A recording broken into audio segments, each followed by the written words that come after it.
Good morning, मैं हूं BK Singh और एक बार फिर से हर रोज की तरह शाही पाठशाला के daily hand written current affairs में आप सभी का बहुत बहुत स्वागत है।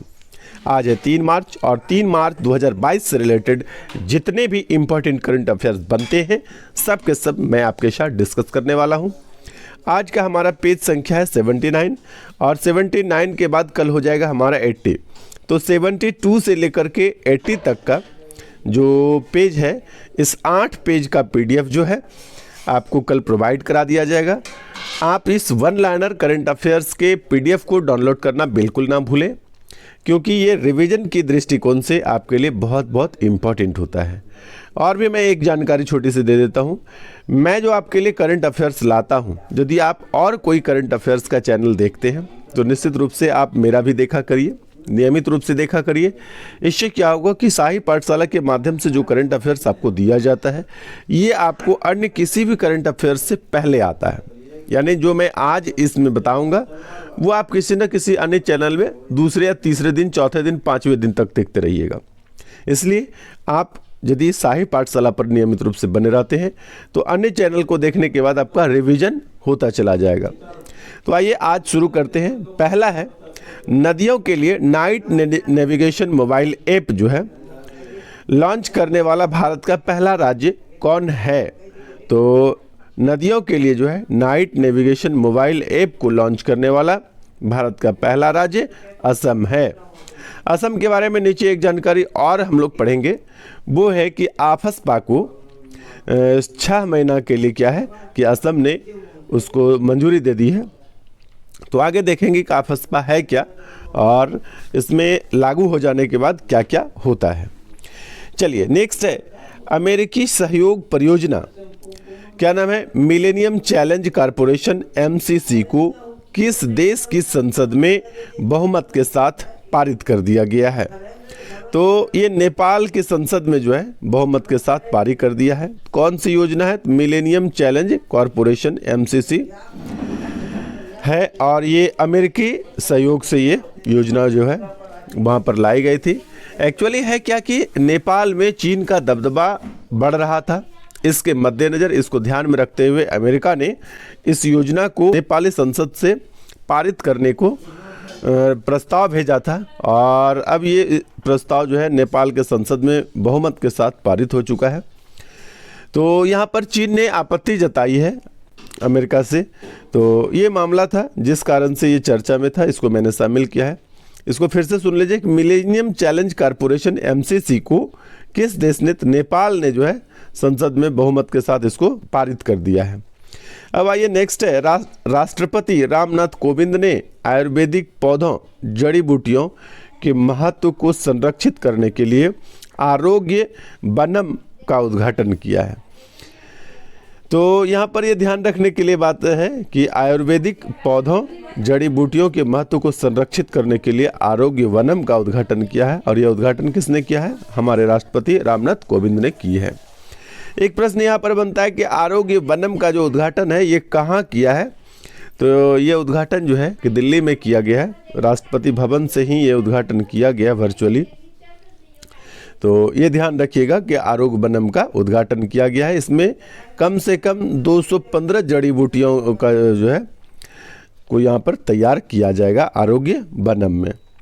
अब आइए नेक्स्ट है, हाल ही में केंद्रीय पर्यावरण मंत्री ने centre for science and environment report 2022 जारी की है। इसमें भारत की जो है किस पायदान पर है?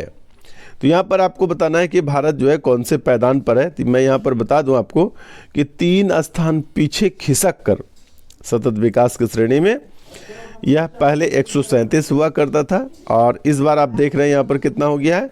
140 हो गया है। तो 3 स्थान की गिरावट दर्ज की गई है।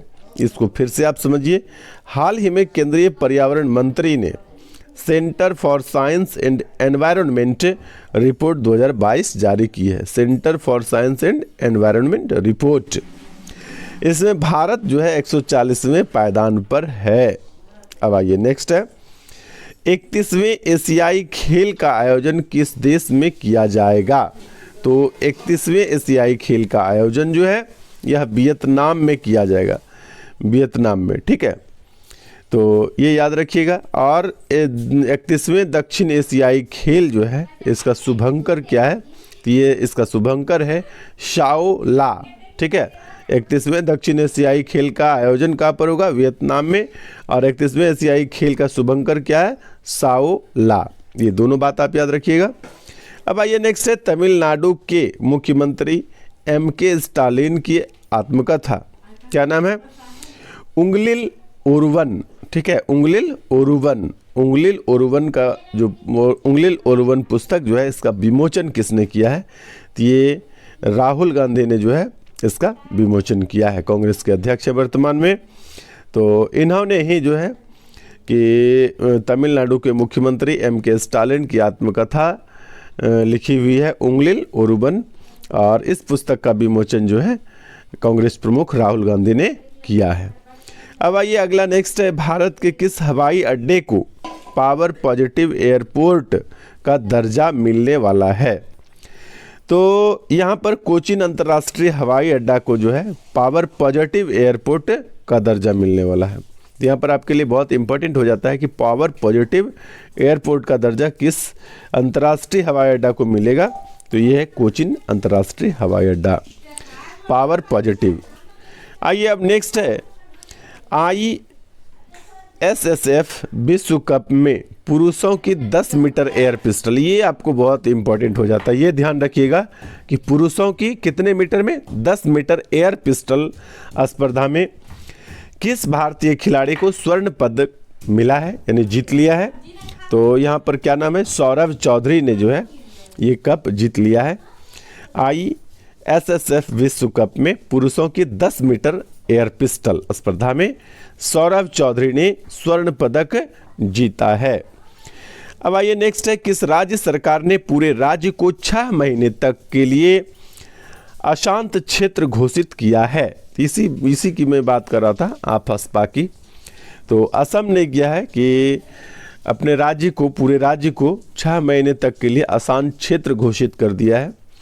और जब आफस्पा कानून किसी राज्य में लागू हो जाता है, खासकर यह पूर्वोत्तर राज्यों के लिए ही कानून बनाया गया है, तो वहाँ पर क्या होता है कि संदेह की दृष्टि में जो है कि किसी को भी गिरफ्तार करना या उस पर गोली चला देने का सीधा आदेश रहता है।